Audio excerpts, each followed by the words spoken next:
મિત્રો નમસ્કાર।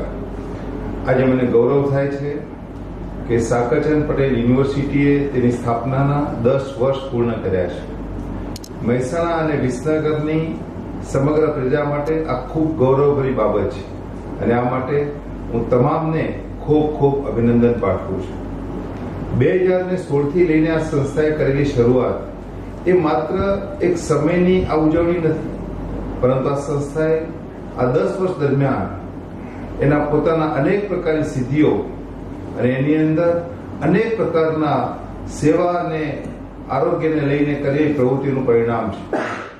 આ સંસ્થાએ સ્વર્ગસ્થ પૂજ્ય સાકરચંદ કાકાના જીવનમાંથી પ્રેરણા અને તેના મૂલ્યોને લઈને આગામી સમયમાં અને અત્યારના સમય સુધીમાં જે કંઈ સિદ્ધિઓ હાંસલ કરી છે તેના માટે અભિનંદનને પાત્ર છે। આ સંસ્થાએ નેક દ્વારા એ ગ્રેડ પ્રાપ્ત કરીને પોતાના શૈક્ષણિક કાર્યની શ્રેષ્ઠતાને પુરવાર કરીને સમગ્ર શૈક્ષણિક જગતની અંદર પોતાનું એક આગવું સ્થાન મેળવ્યું છે। મને કહેતા ગૌરવ થાય છે કે આ સંસ્થાના પ્રમુખ શ્રી પ્રકાશભાઈ ખૂબ જ વિઝનરી કાર્ય કરી રહ્યા છે। આ સંસ્થા માત્ર શૈક્ષણિક સંસ્થા નથી, પરંતુ સેવા અને એક સમાજ માટેનો એક પર્યાય બની ગઈ છે।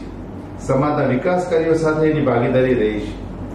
વિશ્વ ઉમિયા ફાઉન્ડેશન કે જે વિશ્વની અંદર એક આધ્યાત્મિક ચેતનાથી રાષ્ટ્ર ચેતના અભિયાન ઉપર અમદાવાદમાં 100 વીઘા જમીનમાં 2000 કરોડના સામાજિક નિધિ સહયોગથી વિશ્વ ઉમિયા ધામનું નિર્માણ કરે છે, પરંતુ આ આધ્યાત્મિકતાના આધાર ઉપર જે શૈક્ષણિક કાર્ય થાય છે અને એ શૈક્ષણિક કાર્યની અંદર સાકરચંદ યુનિવર્સિટીએ દર વર્ષે 20 જેટલા વિદ્યાર્થીઓને કે જેમની આવક 4 લાખથી ઓછી હોય એવા વિદ્યાર્થીઓને નિઃશુલ્ક પ્રવેશ આપીને એક સામાજિક દાયિત્વના ભાગરૂપે ખૂબ જ ઉત્તમ કાર્ય કર્યું છે।